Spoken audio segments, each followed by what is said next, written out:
The guys unpack the NFL season. By a team, LJ gives a science lesson, Kevin teaches us how to behave in public, and they decide if they would rather deal with rain or let you get mauled by a bear. This week on Just Press Play. How many losing seasons does Tom Brady have to have before you can fire him? Well, he's got to have one. He's about to win the MVP. Steph Curry remade with worse hair. So take it on me. It's not an unnecessary roughness. It was a completely necessary roughness. The man rushed for 170 yards is what he got credit for, but he walked and ran a total of like 300 yards.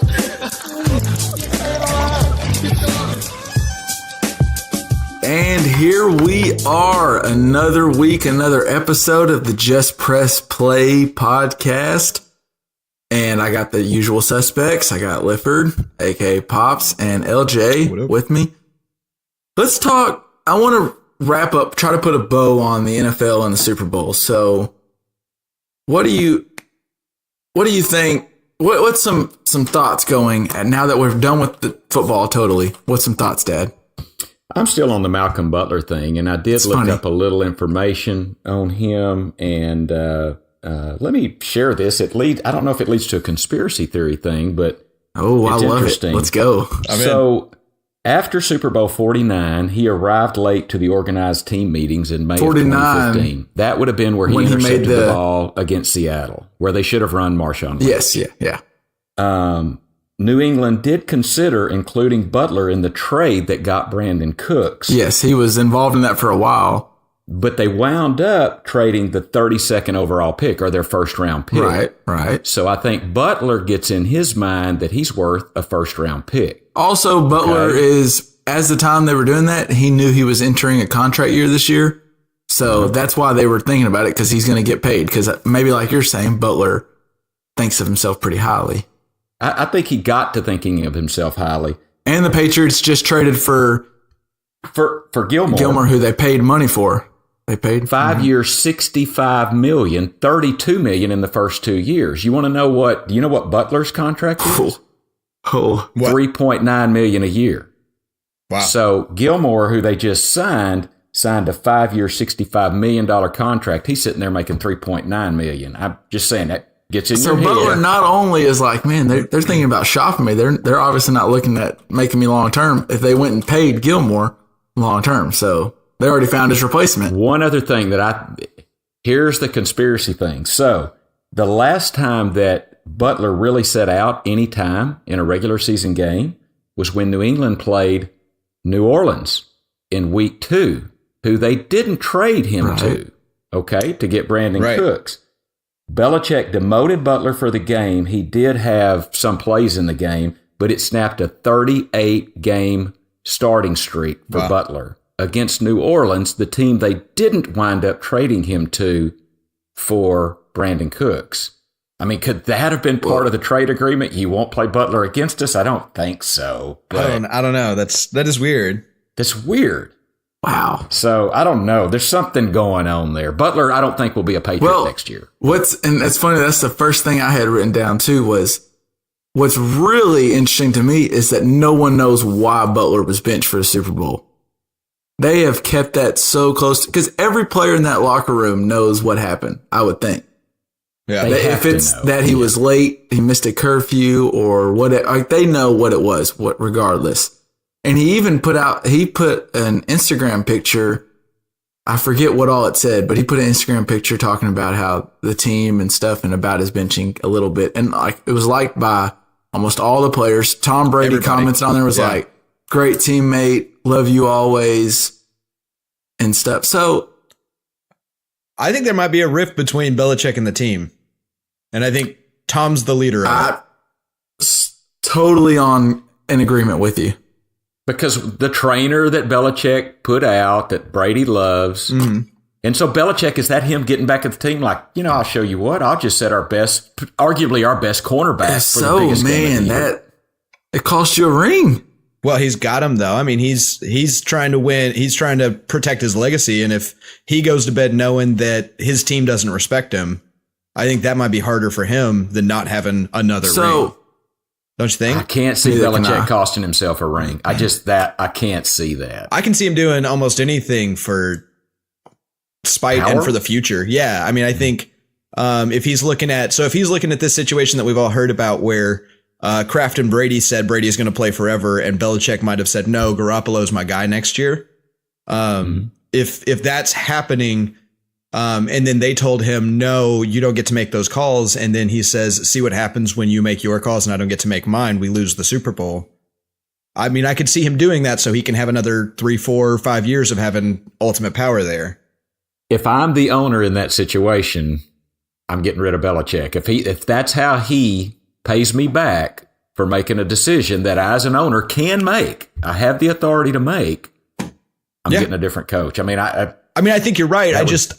You can also see, because what's going to happen is if Belichick wants a job after he leaves New England, he's got a job after he leaves New England. And then what he's going to try to make happen is he's going to try to make New England fail because he's got connections to every good coach in the NFL. So he can make sure that they don't like anybody that even interviews for the job. I don't think he can actually do that, but he can at least make waves in that sense. And then he can also sit at whatever team picks him up and hopefully succeed. And then he can say, see who made the right decision, see who really was the dynasty. You say he has a connection to every good team, every good coach in the NFL, but really all of his assistants have failed when moving on. They failed as head coaches, but they've all been really good assistants. And also, the rest of the NFL is always trying to rat the Patriots out about That's a good possible point. cheating. So I feel like he doesn't have ties. That's a good point. Well, let me see if I can pull it up real quick, but his coaching staff under the Browns was absolutely insane. Oh my gosh, which is wild. So they weren't successful at the Browns because poor Cleveland Browns are just not successful. but it's not because they didn't have name. No, because all of those guys have gone OCs, to be. What I found was I don't see Nick Saban on here, but I know he was a part of the team. I can't remember where. But we've got people like Michael Lombardi, Ozzie Newsome. Both end up being GMs. Mike McCarthy, wasn't Mike McCarthy? I believe so. I don't see his name on this list, but again, I don't see Saban's, and I know he was there. It was just there was a ton of coaches that went on to do some really successful stuff. And also, I wanted to bring up that I was reading the other day, and the Browns at that time had made a trade for a draft pick, and I can't remember the exact trade, but they ended up then leaving Belichick behind and moving to Baltimore. And that draft pick became Ray Lewis. And their success was increasing every year under Bill Belichick. So one could argue that even though he didn't have a great time at Cleveland, he definitely came around and looked like he was building something. If you look in the history of what Belichick was able to do with New England and apply that to Cleveland, it looked like he was on that trajectory. Actually. That's a very interesting point because Ozzie Newsome ended up being the GM of the Ravens, and whatever they were building obviously was good. The Ravens have been they haven't been the Patriots per se, but they've been right there with the Steelers every year for the past 10 to 12 years as they're competitive, and they might have a shot at a Super Bowl. They're a playoff contender every year, the Baltimore. That's one thing where everybody talks about how the Browns are history's worst franchise. But in reality, Cleveland is history's worst franchise because that franchise moved to Baltimore and succeeded. It has nothing to do with the ownership or it's who's located in that city that seems to be terrible. And arguably, not to really shoot a shot at old Trent Dilfer, but won a Super Bowl with I don't know. I was going to say the worst quote unquote quarterback, but I mean, Foles, of course, he played amazing. Foles falls into a category of only, I think 2 or 3 quarterbacks where he's thrown a perfect game in the Super Bowl, had a game with 7 or more touchdowns and was Super Bowl MVP. Like, I think that's only Peyton Manning, Joe Namath, and somebody else. Foles is, if you look at the stats, his Conference Championship Super Bowl run is as good as it's right up there with anybody's. Well, and he also had a pretty good career before Jeff Fisher got a hold of him Before too, didn't he? that virus grabbed a hold of him. So yeah, I think the question is really like, who did Jeff Fisher coach that we don't think of as any good anymore? It was Case Keenum until he made it to the NFC Championship, or Jared Goff, So especially if you play quarterback under Jeff Fisher, don't take your failure as anything on you. To try and attempt to circle back to what we were getting on with Belichick. So Josh McDaniels was the Colts announced him on Tuesday morning of last week. The Colts announced, we are excited to announce that Josh McDaniels has agreed to terms to be our next head coach. The press conference will be at this time. It'll be streamed live at colts.com/whatever, and McDaniels backs out. One, is that not McDaniels making like career suicide? Yeah, that's what his agent said.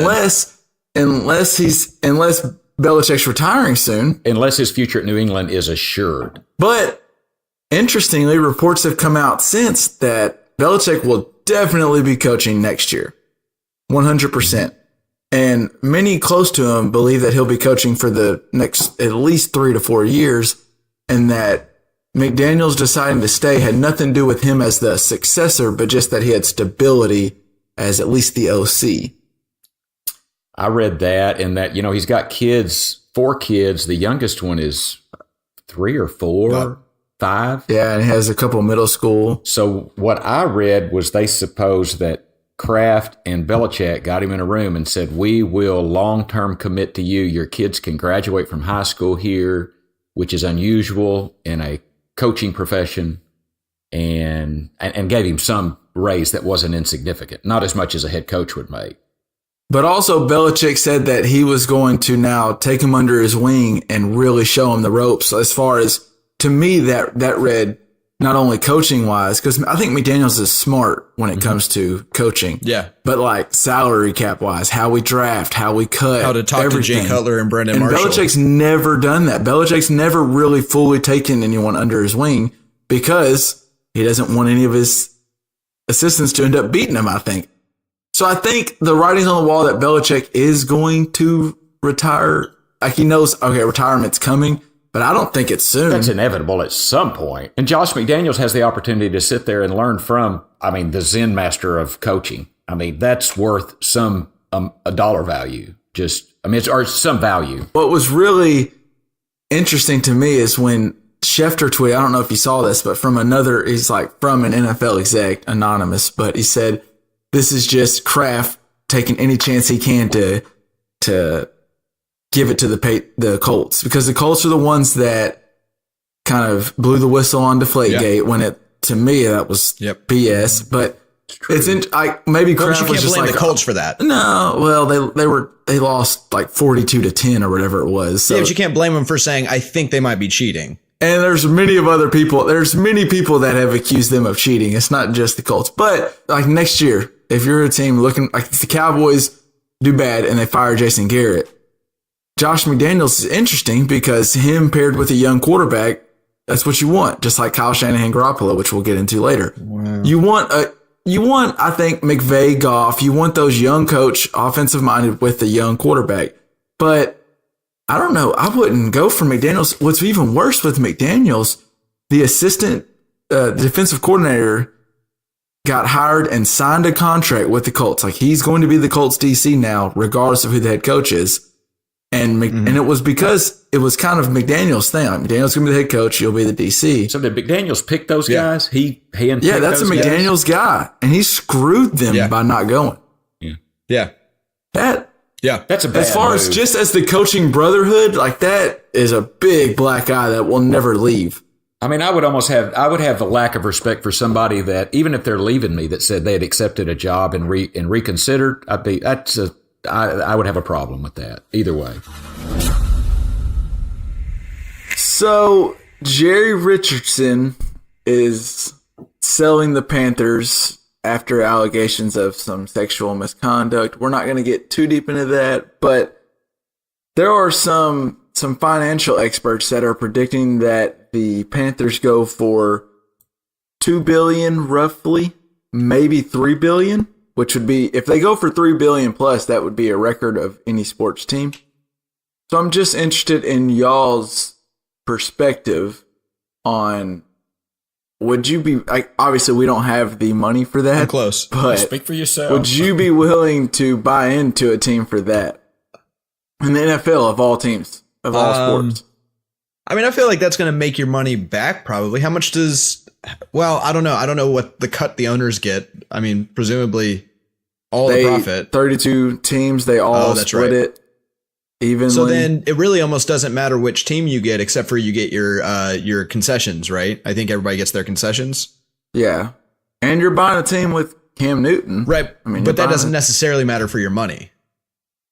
The Browns make the same bit of the revenue as I guess the Patriots I think you do. get like a Super Bowl bonus for appearing or something like that, but it's kind of inconsequential compared to what you make for the year. Well, don't the Cowboys make something extra from their marketing? Do they get anything from their jersey sales, or is that evenly split among the league? Jersey sales split by like their stadium sales and stuff like that. I think it's concessions. I think the tickets are split, the TV contracts are split, the jerseys are split. NFL shop stuff is split, but like your concessions and, you know, I guess your parking you could charge for. Which they do. The things that the city would give you money for. Stuff like that, I think you make. And then also someone like Jerry Jones makes a lot of money in Dallas because he's made that place economically more valuable by his presence. Well, because Arkansas and A&M played there for years. He's had some huge fights in the stadium, which I guess he owns. I don't know how that works. If the city of Dallas or Arlington or Irving helped him build it. Well, usually what happens in that case is the city will help pay for it, but the owner still retains ownership. To give you guys a little bit of context, the last NFL team to be sold was the Bills, the Buffalo Bills in 2014, and they got sold for $1.4 billion. So in what year? 2014, so not that long ago. But that was, interestingly, that was a good buy because 2015 was when the NFL hit that peak where they were dominant over every other form of television. Even now, so the ratings have dropped. That's clear, whether it be to protesting, like the players kneeling, or fans not watching because of players kneeling, whatever it is, or CTE, the ratings have dropped. But Fox just bought the Thursday Night Football package, and they only get, I think they get 11 weeks. They get weeks 5 through 14, and they get it solely to Fox. And they just bought it for 5 years, $3 billion, $666 million a year. So that's a lot of money. I mean, there's still a lot of money getting paid for their rights. Yeah. And that's just for Thursday Night Football, which I think we can all agree, and fans will all say that it's not good football. It's bad quality. Always, yeah. I mean, not always, but almost. What's interesting, just to touch on some of that TV stuff, because I know Dad hit on this in our first episode, but the Week 17, the Broncos played the Colts in a meaningless game.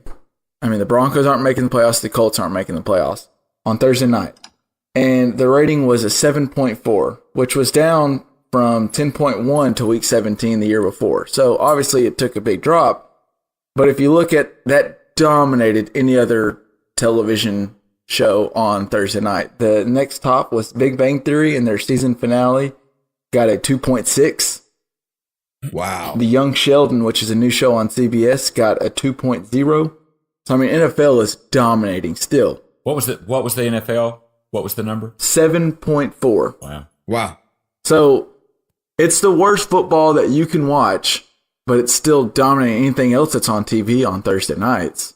Well, y'all, tell me this. You just said $3 billion Fox paid for 11 games on Thursday night. Mm-hmm. For how many years? 5 years. Well, I mean, I just calculated that out, and unless I've got a zero wrong, which is obviously possible when you get into the $3 billion, but I think that works out to $93 million per team, right? Does that sound? I mean, $93 million over 5 years, but that's a lot of money. That is a lot of money. Interestingly, so this previous year, there was, and years previous, CBS and NBC kind of shared a contract for Thursday night, because I don't know if you noticed, but it switched over from who had the games. It was Al Michaels and Chris Collinsworth some games. It was Jim Nantz and Tony Romo some games. Mm-hmm. And CBS and NBC shared it, and they each paid $450 million a year. Fox is paying $210 million more per year to have it solely. Interesting. And they're going to 11 games, so the other games will be on NFL Network, right? And also, I don't know how I'm sure it'll be. That's what I'm interested to see what they do with those other games. But even more so the NFL is also shopping what they can do digitally, like between Amazon and Twitter. I can't wait. How they can sell those rights. And so so I'm thinking of this as an owner. Money is still flowing in. It seems like it still seems like a good buy, which is why I guess they'll go for $2 billion plus. Yeah, the question is, how long does it take to make your $2 billion back? And I think the answer is not an absurd amount of time. It's probably something like 10 years, right? And then you're making profit. The league might be dying at that point, but it's still making you straight profit at that point. Well, and that's why I want to say for the life, talk about the league, I don't know where it's going with the head trauma, and I do think that there is some aspect of what didn't Justin Timberlake say that there was his son would never play football. His son would ever play football. And at his interview before the Super Bowl performance, which I thought he says his son won't play football. Yeah. But if I was going to buy a sports franchise team, I would be NBA, because I just think NBA, there's not that danger. I mean, yeah, you can have a terrible injury like the guy at Boston had. What's his name? Gordon Hayward. But it's just not the same as football. And you have these athletes with their faces out that they can get known. It's an international game. I think NBA would be the franchise I would want to. I just know. So the Nielsen rating for the Broncos Colt game, like I said, was 7.4 for a Thursday night game of two irrelevant teams at that point in the season. The NBA Finals last year for the Cavs and Golden State Warriors averaged an 11. So not crazy higher, and and we're comparing the best of the best to really the worst. The World Series average in 2014 was 6.3, 2015 7.8. Last year it went crazy, or the year before last when the Cubs were in Game 7 in that crazy finale, that went nuts, and that was a 9.3 average over 7 games. And last year was 8.7 over 7. So baseball's rising. Well, the NFL better figure out something over the offseason, because they're still the key, but they're losing. Well, what intrigues me with what you said about the NBA is the NBA has that. The NFL's trying, they play the games in France and all that, but the NBA is a global game. One that they benefit from is their stars are just from all over the place. You have Giannis, you have Dirk, who's obviously fading, but then you have this year, the top pick in the draft might be Luka Doncic, which I don't know if y'all have heard of, but they had Yao at one point. They're so much more global, and they can broadcast. Their players are more they're recognizable. And then what the NBA has found, they're relevant all year long. As soon as the finals end, you're like, what's going to happen free agency? Is Durant going to go to the Warriors? Is LeBron going to leave the Cavs? And then before you know it, the season started back up, and then it's trade deadline, and what are the Cavs going to... They're so good about being, if not the top story in sports, like top 2 story in sports throughout the year. I think one of the really cool things the NBA has also got going for it is how accessible it is to anybody, but then also how deep you can go into it. So if I don't watch a lot of basketball, I don't know necessarily a lot of strategy, but I can just sit down and watch a game and just enjoy, the beauty of the game and the tension of the score. And on just like a very low level, I can enjoy it. But then as you get deeper and deeper into it, you can enjoy like the Bill Simmons level of let's calculate every contract on every team and figure out who's going to move who and try to guess every trade that could possibly happen. And so I think that's one of the things it's got going for it is no matter how deeply you want to look into it, you can find a level that fits your interest. Whereas I think football, it's not as accessible to just the standard person. Right. That doesn't give any rat's ass about sports. Well, I can say the hardcore, my buddies and I thought, the NFL draft is in Dallas this year. Mm-hmm. And there's some real talk that we're going to try to go to the NFL draft. So there's still a lot of excitement. Yeah, you have, LJ. It was in Chicago, wasn't it? Mm-hmm. Yep. And so, the NFL's still the king of the hill. And will be and can be for a long time if they can figure some things out. But there are some issues that are not going to be easy to figure out. Well, they've got to figure it out soon, I think. Yes, sooner rather than later, no doubt. I guess what I'm wondering from y'all is what sport, if you could buy into any sport right now, you can get a team in any sport, American sports. I'm not going to go because the soccer. Soccer's probably the right answer, but it's soccer. I thought about that when we talked earlier. Soccer might be the answer. Just as far as the the percent increase in franchise values over the last year, according to Forbes and the American sports, the NFL was up 8%, NHL was up 15%, MLB was up 19%, and NBA was up 22%. Wow. So NFL is the worst by far out of just what they're increasing, but that's also they were the top, so they didn't have as much room to get more. Right. Hard to lose a lot of weight when you weigh 130 pounds. Right. So, LJ, if you're buying a team, you have crazy amount of money. You're buying a team. What sport would you go for? I probably lean NBA because I feel like that is where you're almost guaranteed to get the most bang for your buck. But I also feel like there is some fun riskiness to buying into the NHL because it's a much smaller league as far as what is actually invested into it. And so your return could be astronomical if you can figure out a way to market that sport. But I lean NBA probably for me. Dad? Well, obviously I lean NBA. I kind of alluded to that earlier. I do think LJ's argument that the NHL, for bang for the buck, maybe the value you could buy in plus the return you could get is definitely would garner some interest. Your Major League Baseball numbers really intrigued me. Yeah. I didn't realize it was that good. And I will tell you, the last two World Series, I've been all over. That's what's really helping baseball. That Cubs Indians series one was so good. Plus, it was the Cubs. Yeah. And then last year, having the Dodgers and the Astros. You have LA and Houston, two huge markets, good teams. Yeah. Mm-hmm. Well, in Houston, haven't gone through all that just recently. Right. They've had some really good stories, like really good storylines lately. It's happened good for baseball. So I think Baseball's had a good run. I think that number's a tad bit skewed just because they've had the perfect run. But they are growing. But you get into the World Series and the playoffs where every single pitch counts. I mean, there's 162 regular season games. That's just too many for me. Agreed. Mm-hmm. But in the playoffs where every pitch counts and the strategy that is involved and where they place the outfield. And you could probably buy an MLB team for cheaper, too, than an NFL team. Yeah. And they do also have that global aspect going. Yeah, definitely. Mm-hmm. And then the other thing that I think is interesting from someone who's competitive is the way baseball's set up. You're most likely to have the best team win, as opposed to in the NFL, you're relatively likely to have a fluky victory in the playoffs. That'll happen pretty often, but it's hard to have a fluky series of 7 after 110 games or whatever decided who got there. True that, but that fluky potential is what makes the NCAA tournament, which is coming up, the best sporting event on earth, in my opinion. March Madness is the best because anybody can win any given game. As a fan, though, if you're owning a team and you're the best, you want to win. Fair enough. Yes. Yeah, I agree with that. You're right. I still think before I really started looking into things, I think I was leaning NBA, much like where it seems like y'all are kind of leaning. But the ratings dropped for the NFL this year. And if you're looking, this is the worst year to look at it with the whole kneeling and Trump basically attacking the NFL and telling people to protest. And they got to worse, but they're still clearly the king of all sports revenue.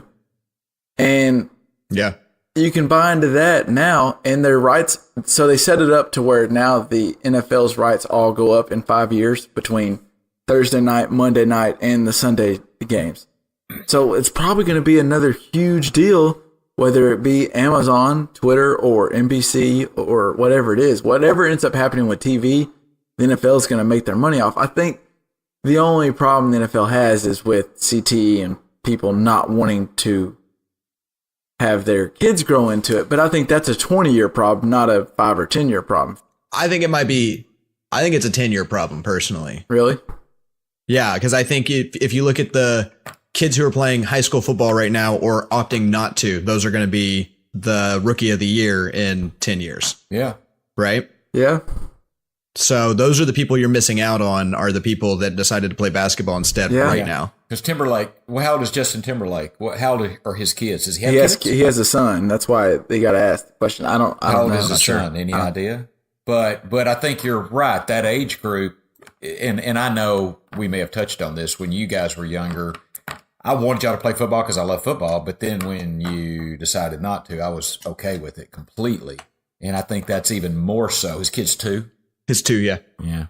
Well, so he's a rookie in 19 A while. years. You know, But I don't. But I think there's a lot of parents that right now are saying, "I don't want my high schooler, middle schooler playing football," and it's hard to argue against it because even high schoolers are seeing pretty serious CTE. I mean, you look at someone like Aaron Hernandez who had the CTE, had the brain of an 80-year-old after only playing high school, college, and a few years in the pros. Yeah. So he got a lot of that from his years before he was a professional, before he was getting paid to do it. I mean, they got to figure out something quick, or it's going to hurt the future of the NFL. What'll answer the question to me on which team to buy is to see what the Panthers go for. If they go for $3 billion, so the Clippers just sold to Steve Ballmer for $2 billion. If you can get the Panthers for $2 billion, the same amount, it's arguable to go NFL, I think. But if you got to pay an extra $1 billion, if you got to pay $3 billion to go with the Panthers, then I would go NBA because I think growth-wise in the next, let's just say 30 years, NBA is going to be far and above NFL. So I wanted to touch on, I know you've done a little bit of research on this before, LJ, and we saw some of our Twitter followers talking about it. Yep. And some cloning stuff. Mammoths getting cloned. I've read about some Asian elephants being cloned. I'm going to throw it over to you, LJ, and just get us started. All right. So the cloning part of it is only a small part of it. I think the most interesting part about the woolly mammoth thing that you're talking about is the gene editing. So you know, your DNA tells your cells how to grow, right? So if you could change that DNA even slightly, then your cells could start saying grow red hair or grow whatever cells you replace, grow blue eyes or something like that. And you can change your physical or even non-physical characteristics through changing your DNA. Well, we found a virus that is able to chop at very specific parts in DNA, and we can program what those parts are, and then we have a way to replace what we chop out. And that process is called CRISPR. And so what it means for us is we can teach a way to cut out exactly the DNA that we want to of anything and replace it with anything else we want to. So we can do things like, one of the things that they're talking about is things like, we could make a woolly mammoth we know what the woolly mammoth's DNA looks like, and we know that it's close to an elephant's DNA. So we can cut the elephant's DNA and replace it with pieces of what would be woolly mammoth DNA. And over time, it will turn into a woolly mammoth, literally. Well, so if a woolly mammoth's extinct, it'll never, this is some research I've done, is it's never not extinct. We can't ever make a woolly mammoth. We can make something extremely close. Well, we can make something exactly like it. You can't get the exact DNA from what a woolly mammoth was. Yes, we have it. We have it in hairs that we found in amber. And so we know exactly what their genome is. And you can just replace an elephant's DNA with the pertinent parts. And now you've got a woolly mammoth. Well, now what I read in some of this Cas9, where they find the certain string, if 19 of 20 of the genomes or whatever work out, it could replace the wrong string. It's not perfect. It's not perfect, but it's the most perfect we've had. And so right now they're doing tests real quick. One of the things that they're doing with it is you can actually potentially cure genetic diseases with it. So you've got mice that have muscular dystrophy, which is a genetic disorder which teaches your muscles or your body to, instead of growing muscles, grow a fatty-like tissue. And so they went in and they replaced the part of the DNA that told the muscles how to grow with a more functioning guidebook, if you will. And then those mice started learning how to grow muscles and got stronger, were able to walk around better, had less pain. So we can actually cure things like muscular dystrophy. And so the reason I bring that up is that test, they were not successful in every mouse. They found that some of their CRISPR mice got so much better, and some of them had little to no effect because the DNA didn't slice in the right spot or something like that. And there's also a concern that if you change something and you don't know what other parts of that creature react to that DNA change of DNA. Right. You could end up creating, like, one of the things they were talking about is if you create mosquitoes that cannot catch malaria, that might make mosquitoes potentially more toxic to frogs or better at surviving. So you end up with either no more frogs or a swarm of mosquitoes that block out the sun.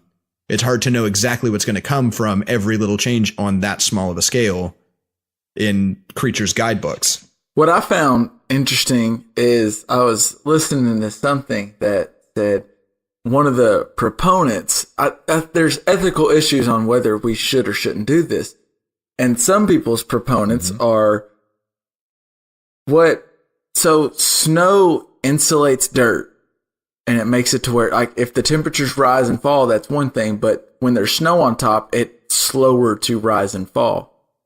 It's just a big insulator. And so the bare earth, it lets out this permafrost, which releases carbon into the environment, which is part of the issue we're seeing.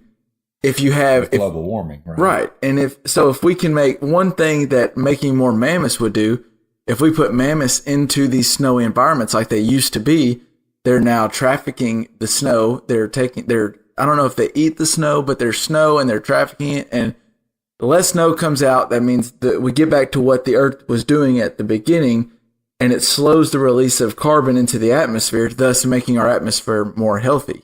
So that's one reason why making mammoths, more mammoths, or any mammoths, I guess, because we're out of them. You're saying if we make more woolly mammoths, we're going to have more snow? Is that what you're saying? Less snow. Because they're going to eat the snow? Or stomp it and move it around, expose more dirt. The dirt is what we're... So if we make more woolly mammoths, we're going to have more global warming. Is that what less global warming? I'm saying less global warming, because right now what they'll do is they'll make it to where we get back to what the earth was doing in its original point when it was the best. It's obviously gone worse and worse and worse. We're going to get back to where, we're going to make Earth great again and stop releasing that carbon. Well, now, who's to say maybe if we could stop everything right now, Earth is at its best right at this moment. I mean, who's to say when it was at its best and at its worst? Well, Earth was at its healthiest for life on it before. Right now, before we took over the whole world as humans. I don't know if I agree with that, but anyway. Well, no, the Earth doesn't care about your opinion. It's another thing going on that same argument is Indians that were living or habitating in California over on the west coast of North America. They before these mammals became extinct, they were able to use that for warmth, like that fur and different stuff. And once mammoths became extinct, they had to use something else. So they started using trees, wood, fire.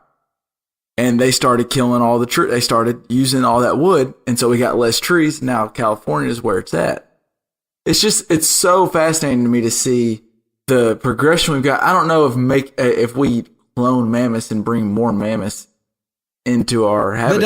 That seems like a fun side project, but that's not really the most useful application right now for this. Okay. The most useful application would be fighting disease, or like it or not, it's definitely going to be applicable to design embryos to whatever baby you want to have. So like if you want to have a taller baby, change the DNA while they're still an embryo to be a taller person. You can find the DNA of Usain Bolt and make your kid as fast as Usain Bolt, potentially, if you can figure out what DNA makes that happen. Well, so the question really is that if we can fix certain sequences of DNA and eliminate the sequence that's more apt to catch cancer or have muscular dystrophy or whatever Alzheimer's, whatever, that should be done. But it would be so easy while you're in there to say, I want my kid to have more muscle endurance or blonde hair or blue eyes. And that's freaky to me. That's where you're playing God too much. But boy, if we could eliminate the gene sequence that makes you more apt to Alzheimer's disease, it seems like we ought to do that with no question. But I want Kevin and LJ to have blue eyes and blonde hair. I wish you would have picked the taller embryos. The taller. Well, Well, I might would have done that, but I didn't have that option. So Well, and what happens then if it costs, this is the cheapest gene editing ever, but also you'll need to have a specialized doctor or scientist that understands this process very well, and they aren't going to be cheap. So like, let's say that you can make your kid more athletic or not have Alzheimer's or something like that, and it's only going to cost you, say, $2,000. If you've got that, how could you possibly turn it down? But then you're also creating a gap in poor people are now the only people that get Alzheimer's. And how ethical is that, right? Yeah. Well, I want to read something I found. So, okay, I still think this leads me into a conversation about Hitler, who tried gene therapy to some degree, okay? And he was a student of Friedrich Nietzsche, right, who was an atheist, and who believed that evolution would eventually produce a Superman whose distance from ordinary man is greater than the distance between man and ape, and that this Superman would eventually be a demigod and rule over ordinary men. But that's what Hitler was trying to do. So you're opening the Pandora's box. I'm not saying everybody is as evil as Hitler was. Sure. Hitler obviously had a skewed view of world things, but trying to make a better race of people in and of itself is not a bad thing. It's just if that evil superhuman aspect comes to play where we're going to rule the world with this superhuman race. The other thing in that is that since it is relatively cheap for somebody with the knowledge to do, you could do it to somebody even without them fully being aware. Like if you've got somebody under for surgery or something like that, you could just, I'll front the $70 to create this person as, some evil mind might want to just play with somebody's genes experimentally. So there's implications that, even if most of society is doing very good things with it and doing very useful things and keeping it very ethical, you still potentially could have people with enough know-how and $75 that can change an entire lineage. This is really cool, and I think it could be great for people. But as you hear in the movies, if the power gets into the wrong hand, and it variably can, because it's the only barrier to entry is being really intelligent and making your way into a lab that works on these things. And evil people can be pretty smart too. So I wondered, I saw there were two different kinds, and they've identified this ACE gene. And that if you have two long strands of ACE genes, you'll have more muscle efficiency and stamina than if you had one long and one short. And that one has more than if you had two short ACE gene strings. Well, if I went into surgery, could I conceivably go, hey, give me my two short ACE strings. I want you to make them longer. I mean, that would be something. If I could do that for a couple of $1,000s, I would be very tempted to do that, but that's not going to hurt my progeny. Right. I'm not having any more kids. So it wouldn't be in my reproductive organs. It would just simply be for me and this earth at this time. Right. I don't know. That would be very interesting for me to think of the possibilities. That would create a huge problem with, there'd be asterisks all over the Hall of Fame in baseball because now sports would change completely. Yeah. Now we're not going performance enhanced drugs. We're going medically enhanced procedures. We're going genome enhanced. Like you didn't grow up tall enough is not a valid excuse not to make it to the NBA anymore, because you can just change that. You can't have grown up tall enough. Not only do the rich stay rich, but the rich stay rich and more athletic and better looking and taller and don't get diseases that kill the poor people, and like live AIDS, longer, cancer, hemophilia. So you have a society of the rich. Yeah. That at the end, there's the elites, and then there's everyone else. Well, the poor would eventually die since they live for maybe 100 years longer than the poor now, because diseases just cannot keep up with them. They make enough money and that they can continue to keep the market going in their favor, and nobody ever can break that. If you're not at, are we defining the TB12 method? Is this what Tom Brady's been doing? I don't think he's doing gene sequencing, is he? I don't know. He's eating avocado ice cream. No wonder Belichick kicked that trainer out. Also, I guess that's the other thing, is it is possible to play with right now. The chances of success are lower than we would hope that they'd be, but still not too low. It is possible that some athletes are even playing with this currently. And how would you even check for somebody changing their DNA? Because their DNA is their DNA, right? Yeah, you can't test that. It's not like you can test somebody for testosterone or something like that. You can only test, is their entire genome exactly what it was when they started playing in the NBA? And there's no way to keep up with that. I don't know. My gut tells me it's a bad idea, but it certainly has some intrigue. Well, but it's got so many benefits. I mean, how can you, if you can end Alzheimer's, cancer, AIDS? It's hard to argue that. I mean, how can you not pursue that? Well, now it's illegal in the UK. I saw, and they have apparently a board that decides on ethical questions related to it. So, I mean, I guess, is that just in the UK, LJ? Can we use it in the United States? Is this Cas9 available in the United States? Yeah, we can use it for research purposes in the United States currently. I know that in China, they have actually successfully CRISPR'd embryos of humans that were never going to come to term, but like they have proven that it is a viable thing that you can do with some error, but you can do in humans. And so they're testing it on humans, human cells, which is, we that's the other thing is how can, if England makes it illegal, that maybe only sets them behind, right? Their researchers know less than every other country in the world about this technology that's going to make, a new class of. Is this like people. Stem cell research? Is it anywhere in that same sphere? Because that can cure diseases, right? But there were other aspects that were dangerous. Well, yeah, it's a little bit different because stem cells are essentially cells that haven't been told what to be yet. They're just waiting on the DNA to say, okay, so you go get to be hair, or you go get to be part of a heart or whatever. And so the thing that we were trying to do with that was we would try to put that on someone who's got, like, say, a lung disease. We could put stem cells into their lungs, and it might grow into the pieces that you need to repair them because your DNA now doesn't have that anymore. So it'd be a foreign body. But the biggest controversy with that is you get stem cells from aborted fetuses, basically, right? Well, yeah, you can either get them from, I mean, essentially what you get them from is not going to survive, and it is human cells. So, the implication of where does life start is something that, especially as a country, we haven't decided on cohesively yet.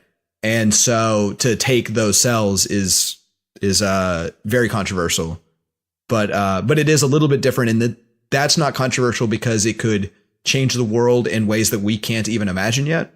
But it could affect something that we don't know if ethically it's okay to affect. It's a little bit different, but a similar place. Well, I'm glad you explained that. I didn't really understand stem cells.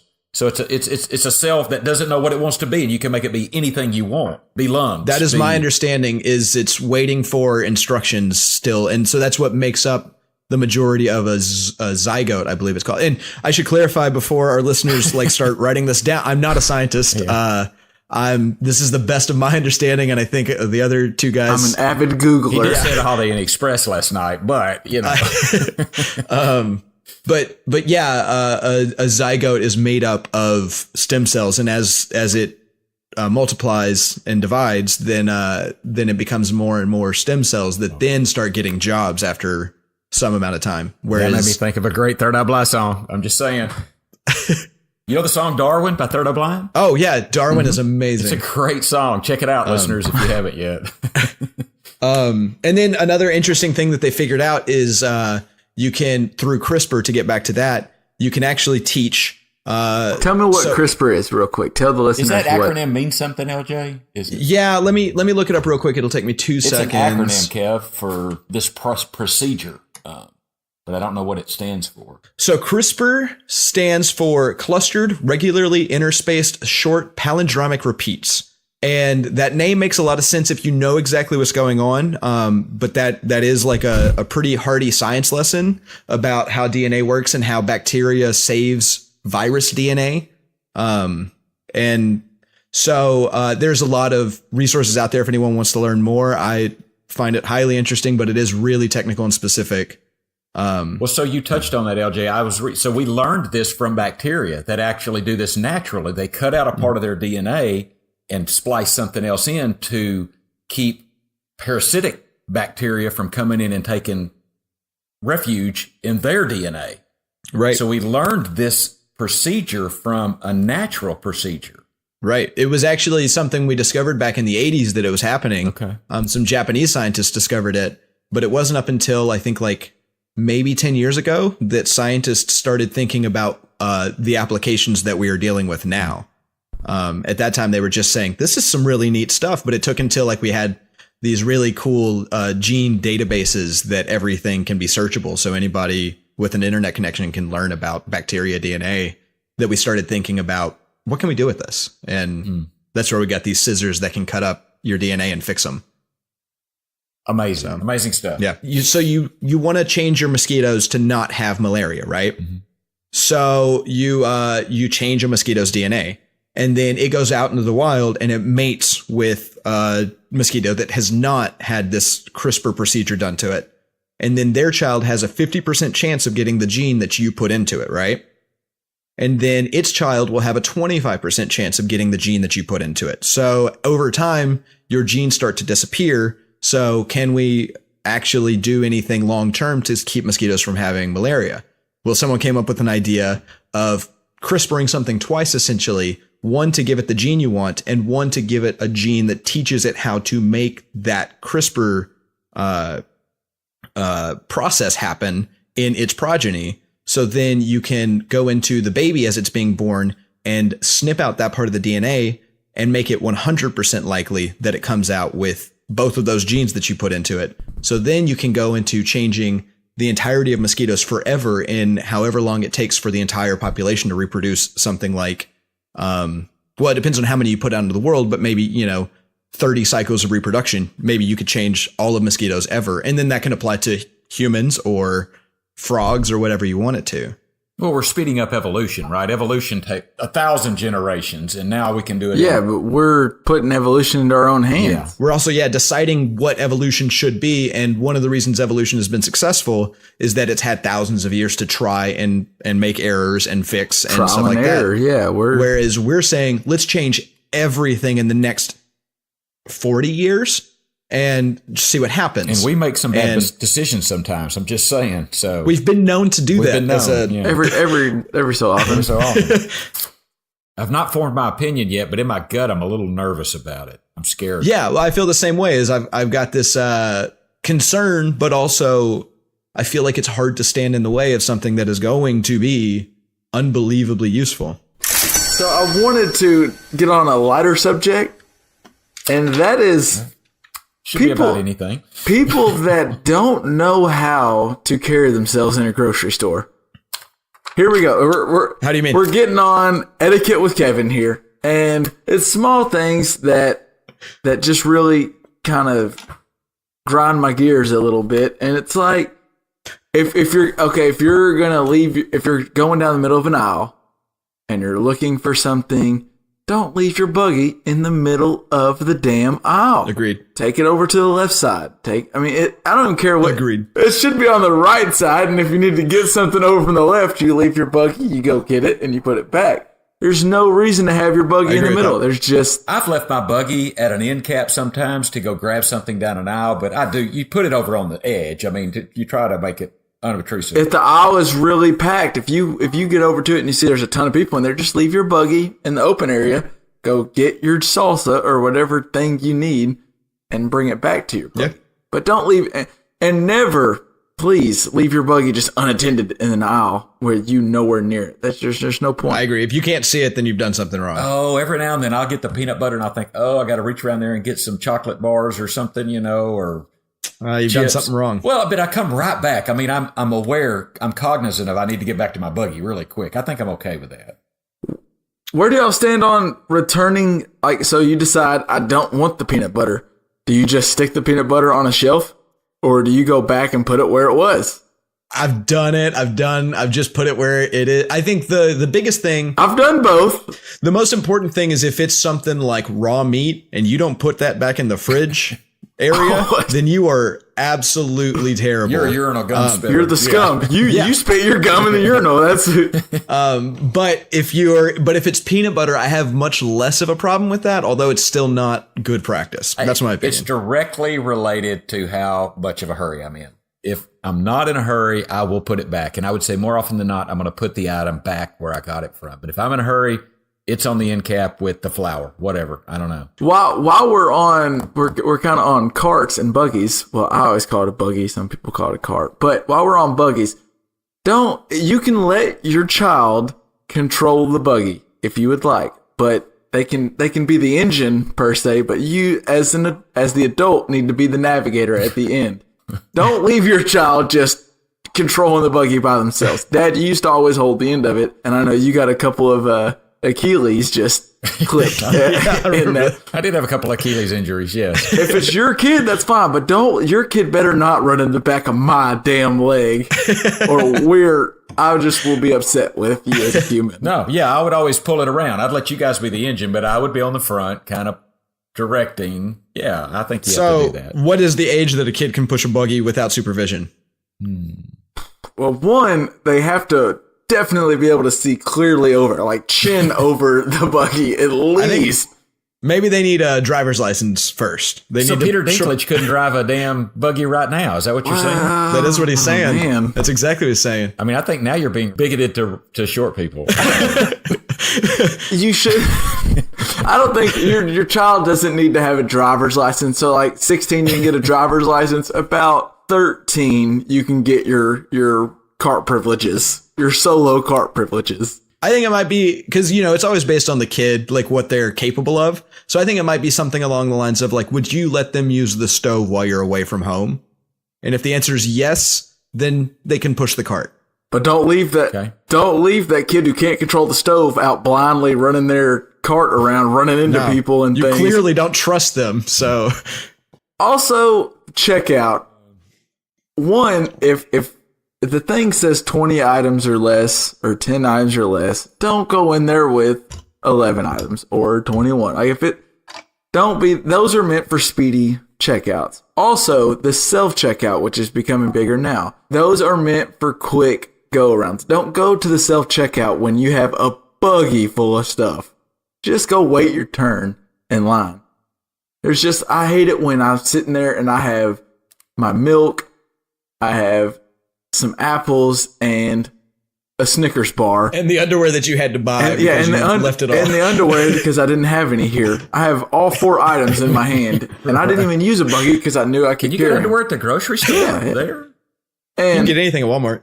yeah, we're in Walmart country here in That's Arkansas. true. You're right. So, Yeah, okay, but I you're hate right. when I'm sitting there and then I go to the self-checkout and the person in front of me has their month groceries in there and they're checking them all out and it drives me crazy. And I don't want to get on to old people here, but if you don't really know how to use the self-checkout, go ahead and go to the person. There is a human checking out. Like I was behind this sweet old lady and she had 3 things, but it took her 10 minutes to get it figured out. She's asking the screen, do you take a check? And she was sitting there like she would check it and she would look and then she put it in her cart, but then it said put it in the thing because they weigh it. She put it in there, but then she put something else in there and I was like, that's too much stuff. It just took so long and I didn't know whether I should go. See, you've highlighted why I stopped using self-checkout because it is the Wild West of people that don't know what they're doing or shouldn't be there.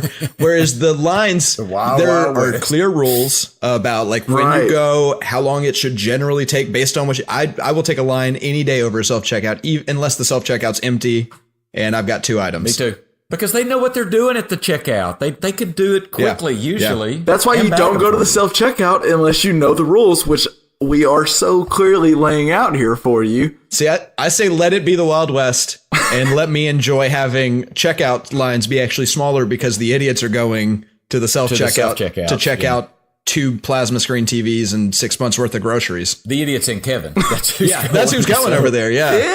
I might be just, you might not have to say and Kevin. You might could just throw me in there. But I could have stopped at idiots, huh? Okay. Also, if you're, you know how at times someone has a cart full of things and you have your underwear and your milk, that's all you have. That person can let you go. And that's fine. If they offer it, that's great. Thank you. You're a great person. God bless you. You cannot ask someone, hey, can I jump in front of you because, we have two things. Yeah. Don't be that person. Yeah. Right. Yeah, but you could stand there and look sad with your underwear and your milk. You just kind of go. Now, bad radio, but your sad look was terrible. That was pretty sad. Well, it's a look like, if you wanted to let me go in front, I would accept that offer. See, but I'm I not think, going to ask. I think you can't ask, and also I'm more likely to not let you if I see that face. I think okay, well. No, you don't get free things out of me just because you can pout. Yeah. Like, whatever, I can do that too. Wait yeah. your ass back. Yeah, wait your turn. I got you. You had a better chance before you did that. A question, this is me asking y'all and making sure I'm not in the wrong. Is it okay for me to have my headphones on at the grocery store? No. I think not either. It looks pretentious. Really? I thought I might be breaking the rules a little bit. I don't care about looks. I think the thing is, I mean, it's not like a high stakes place, but like something could happen. You're not going to be aware. Especially if you're the type of person that's wearing it while you're checking out. I think that's absolutely wrong. I'll take my left ear out. I think you take them out. Am I being altogether. that person now? Am I being okay? Yeah, because you're distracted. You're making everybody's day slower. I'm glad you're using the self-checkout. And I just think walking around with your headphones in, you're more likely to not hear somebody coming around the corner and cause like an accident. I did air quotes, an accident of slow moving shopping carts. But yeah, I just don't think it's necessarily There wouldn't be an a accident as long as the parent is navigating that cart and not letting a kid blindly navigate it. They can't even see I don't know. it, They don't see. They're wearing their headphones. You're wearing your headphones. You both don't hear each other coming around the corner with your squeaky wheels, and then boom, now you have to apologize, and you've made my day worse because now I have to interrupt my podcast to acknowledge that you exist. Where I'd rather just be at a grocery store where robots hand me things and then I leave. Yeah, I don't think you should not wear earphones at a grocery store. Maybe earbuds because you have some ambient. You can hear it, but I don't. That's better. It's better, but still, no. Be where you are. Be where you are. On the cart issue we were discussing, I think you might have mentioned this on a previous podcast. I'm not sure. When you get done, take your cart out and you load your car up with your stuff. Return it Every time. to one of the places. If you hate having to walk to it, then damn it, park beside one so you don't have to walk.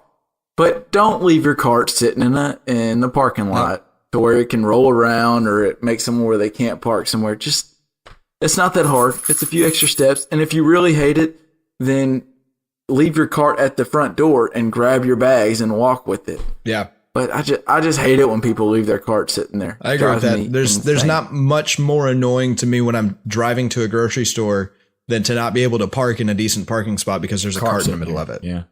Honestly, get out. If you can leave a cart, in that like yellow area, I think it's not an official stall, a cart roundup place. I think that's better. But are you talking about what yellow area are you talking about? Yellow stripes where you can't got that park. little triangular yellow area. So you're saying it's okay to leave the cart where the handicap ramp is supposed to come out? No, not where people would. That's what you're saying. No, I'm not. I'm saying so if you park in a parking spot, they're usually at a 45-degree angle. Yes. And so the first one out from the store sometimes has a handicap yellow spot. area marked. It's not a handicap spot. No, I'm not. So you have room for your little ramp to come out of your minivan. And you can roll out. No, I'm not talking about in a handicap spot. I'm talking about in just a no parking zone.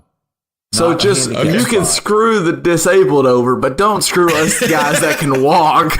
That's so wrong. That is not what I mean. See, I'm in the team that says just return the damn cart where they go. There's a reason they build those. It's not that far of a walk. Just go do it. I agree it's with just that. not that Well, hard. again, it directly is related to how much of a hurry I'm in. So there you go. Well, But I'm not going to leave it in a parking spot. I won't leave it in a parking spot. Well, that's definitely better than other So you're alternatives. not I'm not leaving it in the handicap. You're not the worst guy. Ramp area. When I become when my I'm the next to the worst guy. But that's still not great because the wind could blow it into a car. It could, but I always try to make sure it's stable. I turn the front wheel sideways or whatever, you're going to put all that effort into it. Just take it to where the car goes.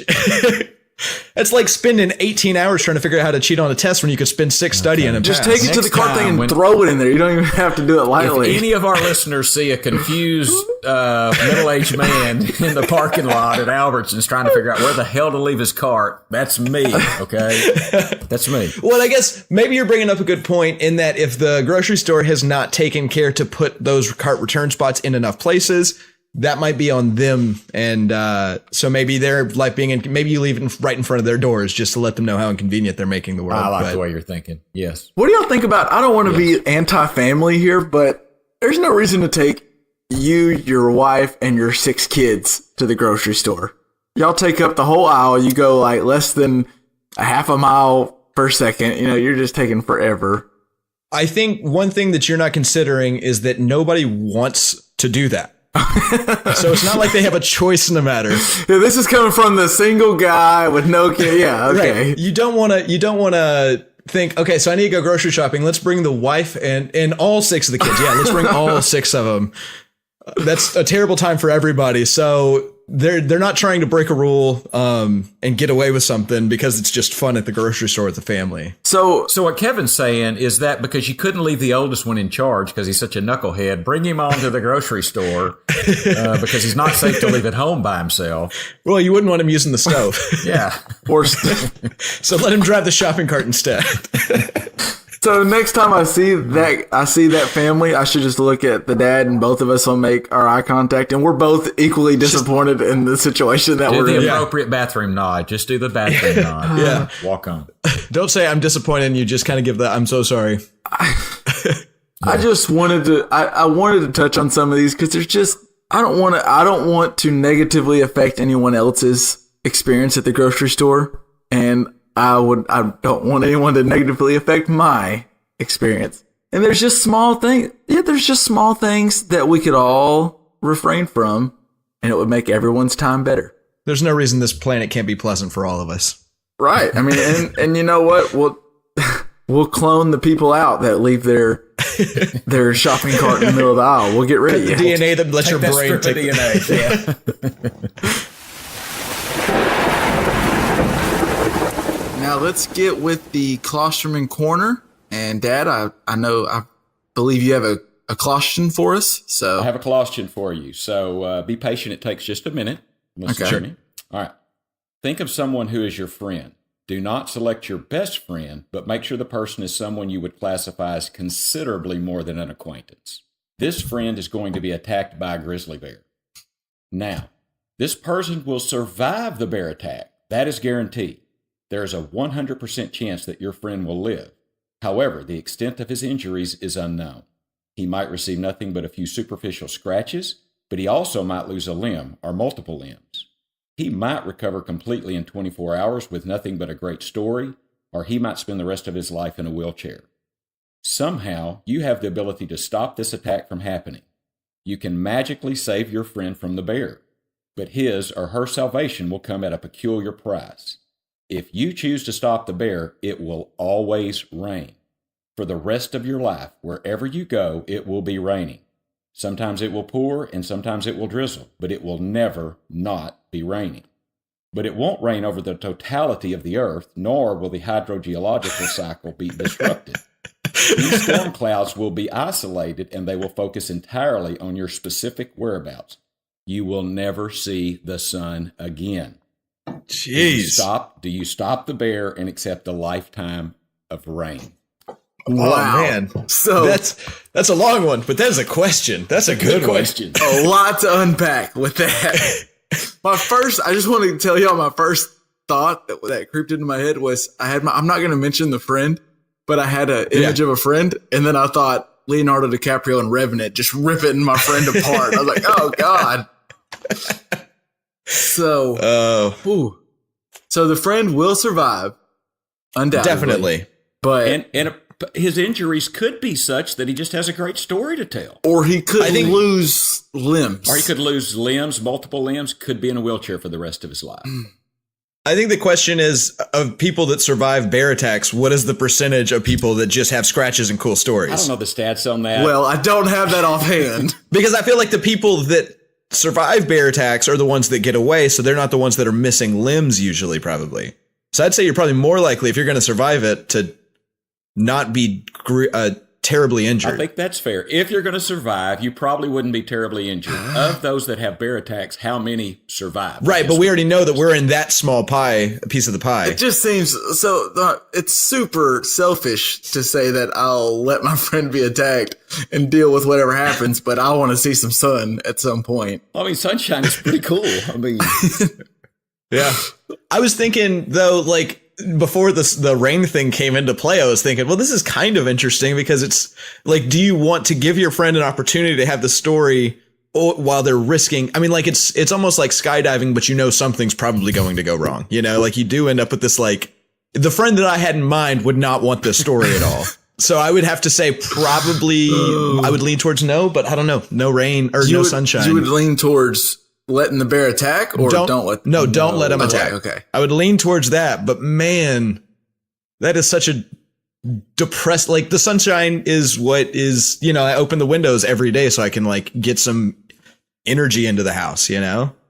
if I don't see sunshine for a while, I mean, it depresses me. If there's a week without sunshine, I'm seriously in a worse mood than I was. Yeah. So is my mood worth perhaps a lost limb to not, I mean, my best buddy, but a buddy that's way more than a very good buddy, a good friend, you know. We're talking about Kevin here. No, it's not Kevin. I mean, I think I'd take the reign for one of you guys. Okay, I would. I don't want to sound extremely selfish here, but I'm leaning towards letting the friend, seeing how well the friend can fend for himself. I mean, I'm leaning that way too, Kevin, but I feel like a selfish hoe. Well, so I now wish at the beginning of the question when it said envision a friend, I wish I would have envisioned someone less like, because then I'm like, I don't want to let him just be ripped up by a bear. But like y'all are saying, it'd be a cool ass story. He's going to be on Oprah. I mean, I'm letting my friend. James Franco's going to play him in a movie. Yeah, I'm letting my friend get attacked and survive. And I'm also. And they'll thank you for it. And they're going to thank me later. I'm not going to ask for any of the money they're going to get. They're going to thank you later when you push him out into the sunshine in his wheelchair. James Franco's playing them. Yes. And also, I'm going to go outside and tan later because I can. Immediately it's not after. raining 24/7. I don't know. You need to take your friend out. You need to take your friend out in the sun every now and then, too. Oh, well, if I have to, I'll will him out there. But either way. If you have to? God. No, I'm saying, I was saying, have to will. Not only are you not going to save your friend from the bear attack, you're like, if it inconveniences me in the least, I'm not even going to push him out into the sun. No, I meant I will wheel him if I need to wheel him if he loses limbs. I wasn't saying if I have to take him outside. I'll take him wherever he wants to go. I'll take him to. So if he's got a little bear scratch on his arm and that's it, you'd put a little, sunscreen on it or something. Well, so if I stop the attack, I could take him to Florida, but it's going to rain on us while we're there. And so the beach will suck. But now I'm going to take him there, hopefully with 4 limbs. We don't know. But at least the sun will be there when we get there. If you stop the attack, maybe they'll do something nice for you, right? Like they owe you one. All they have to know is that you saved them from a bear attack. But you've got to hang around you in rain all the time for the rest of their life, too. He might quit hanging around with you because it's always raining where you are. He'll make a business and be like, I appreciate it, but I don't want to be in rain all my life. Maybe you go to places of severe drought. You sell yourself out to go to places of severe drought where there's fire danger and stuff. Oh, we go over to California. I think I'm doing it. I think I'm doing it now. Saving them from the bear. We're saving the world. And we're getting rich. Let's think about this though. Let's be in the friend's mind for just a second. Let's go walk in his shoes, saying he has some legs. Okay. What if he knows, like you hold that over his head for the rest of his life, his or her life, that you saved them from a bear attack? Now they're always indebted to you. Like, I don't know, that would suck. And wear your raincoat whenever you come see me because it's not even like your best friend though. It's like your friend. But so if we've got this idea where we're going to save California and be millionaires, right? then it's not like they're going to be like, oh, you sacrificed so much to save my life. Like you really won out in this. You either had nothing happen to you or you became obscenely wealthy and saved the planet. What are some fun things you can do in the rain? Read. Yeah, I guess The way he asked it, he didn't tell you. Literally being in the rain outside. What are some things that you can do that are fun in the rain? I mean, it was fun when I was younger to like go out in the rain and run around, but it's not fun anymore. Like I try to stay I don't out think of there's that. anything. I think, I agree. When you're younger, I think there are a lot of things that are enhanced by rain. Like playing football in the rain was a lot more fun. But like playing every game of football you ever play in the rain then just becomes like, that's not good. Snow is precipitation. Would that compare? Playing in the snow is not that bad, you know. Well, but it gets old, I will say. Every single time. So I'm letting my friend fend for himself. I'm hoping he's good, but we're just gonna see what happens. What are y'all doing? LJ? I'm taking Dad's business idea, and I don't know if it's go to California. It might be something like make some like hydroelectric something or other. I don't know. Yeah, I'm gonna probably save him and then make a ton of money off of it. Okay. I spend most of my time inside anyway. Well, so. I'm also gonna be a producer. I'm gonna produce our movie about the biography of this guy who got attacked but survived. And I'm gonna get to meet James Franco. You get to meet James I'm going to get to be on Franco. Oprah. Like, all this is going to work out pretty That's not well for too me. bad. I don't know about the friend. We'll see. Don't know about your buddy. Yeah. I didn't feel like this question would work out so positively for us in both directions. Well, So what do you think, Dad? That might be our selfish part. We're just thinking about how it works out best for us. Yeah. No, yeah, screw that guy. Oh, yeah, Dad. Ball's in your court. What are you going with? I don't know. I sure like the sunshine. I wish you could see him. He's really pontificating on this. Wow, how's this for good radio? I think I'm going to have to save my buddy and make a lot of money being the rainmaker. I think that's what I'm going to have to do. The issue. And I'm going to have a huge house. I'm going to build a huge house that protects me from the rain, and I might even put a snow. What if it starts being like some Houston flooding? If it's raining every day. But no, it says sometimes it'll drizzle, sometimes it may downpour. So you might have to quickly go somewhere else. This is true. Your time may be like, oh, we got to get you out of here, Lifford, because it's raining. Well, you know what? You won't have to deal with neighbors because they're all going to move away. Yeah, you can't live in a big city like that.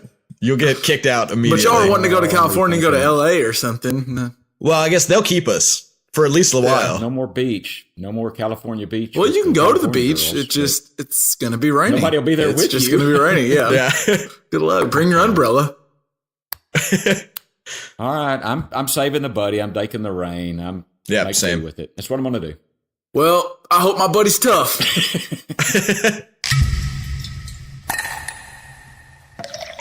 And that will be the show. I want to give a special thanks to all the listeners, and make sure you go on there and subscribe to us on wherever you get your podcast, whether it be Apple Podcast, wherever it is. And make sure you subscribe and then unsubscribe and then resubscribe again, so we make sure to get our listeners up. We appreciate everything. If you have any comments or you want to tell us what we were wrong on or what we were right on, then you can find us on Facebook at Just Press Play Podcast or on Twitter at JPP Podcast. And if you would like to email us, we are at justpressplaypod@gmail.com. And we'd love to hear from you. We're open to suggestions, and we're glad that you just press play.